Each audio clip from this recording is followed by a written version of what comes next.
On souhaite la bienvenue à Pierre Durand de Ramfort, attaché de coopération scientifique à l'ambassade de France.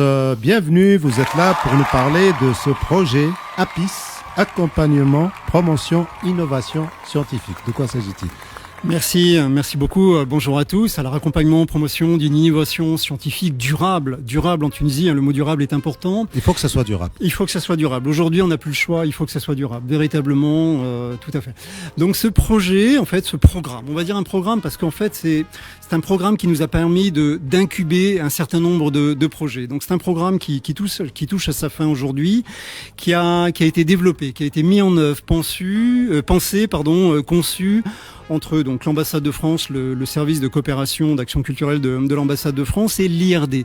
L'IRD, c'est quoi ? C'est l'Institut de recherche pour le développement, qui était un organisme national de recherche français, mais qui est présent ici en Tunisie. Il y a une représentation de l'IRD à Tunis et un certain nombre de chercheurs de l'IRD qui travaillent dans des laboratoires tunisiens avec leurs partenaires tunisiens sur des temps très longs, parfois jusque 4 ans, ce qui permet vraiment de développer des recherches, de développer des solutions innovantes qui répondent aux besoins du pays. Quel genre de solutions innovantes ? Alors, quel genre de solutions ? Donc, dans APIS, notre idée, donc c'est un programme qui est né de discussions, d'échanges, notamment avec la directrice générale de la recherche scientifique qui, il y a 3 ans, était Madame Samia Chalfikadour, qui est aujourd'hui conseillère de la chef du gouvernement, qui est né également de discussions avec le président de l'IRESA, l'institution de recherche et de l'enseignement supérieur agricole, qui était Monsieur Elias Hamza à l'époque.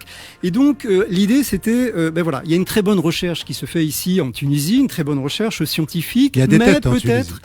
Mais peut-être pas suffisamment connecté avec les besoins de la société, peut-être pas suffisamment à l'écoute véritablement des besoins de la société, et notamment tout ce qui touche à la protection de l'environnement, au développement durable, au recyclage des déchets, au recyclage de tout ce qui est déchets agricoles, matériaux agricoles. Qu'est-ce qu'on peut faire véritablement ?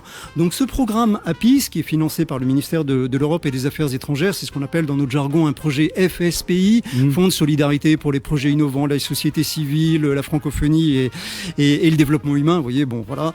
C'est un peu long, c'est très très large. Mais la philosophie de ces projets-là, c'est vraiment d'initier des actions au bénéfice des sociétés, au bénéfice de la population. Vous faites de l'accompagnement des entreprises. En fait, nous avons accompagné une quinzaine de projets de recherche, de développement, de recherche-développement, de valorisation de la recherche. Et certains de ces projets, on les a fait émerger véritablement, on les a fait naître par un accompagnement spécifique. Vous les avez concrétisés ? On les avait concrétisés. Alors certains démarrent tout juste, certains sont déjà avancés. On démarré il y a 1 an et demi, presque 2 ans. Il y en a même un qui avait démarré avant APIS, mais qu'on a accompagné à un moment bien précis de sa carrière, on va dire, de son état d'avancement.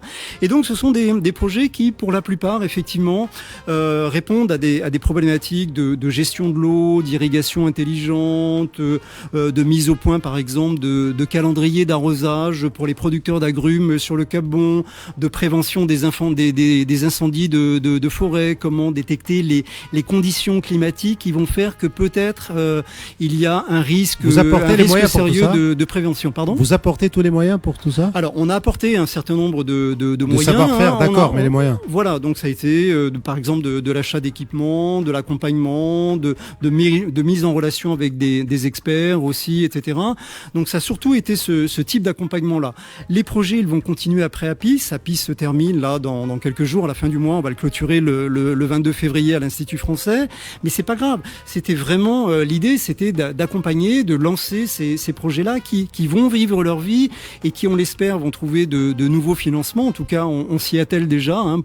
On les laisse pas. On les laisse pas au milieu du gué. Les projets, on en a une quinzaine. Donc on est là aussi pour les accompagner, pour les diriger vers peut-être des financeurs, peut-être des industriels, peut-être des entreprises qui vont, peut-être des bailleurs de fonds qui vont prendre le relais de ce qu'a fait APIS, véritablement.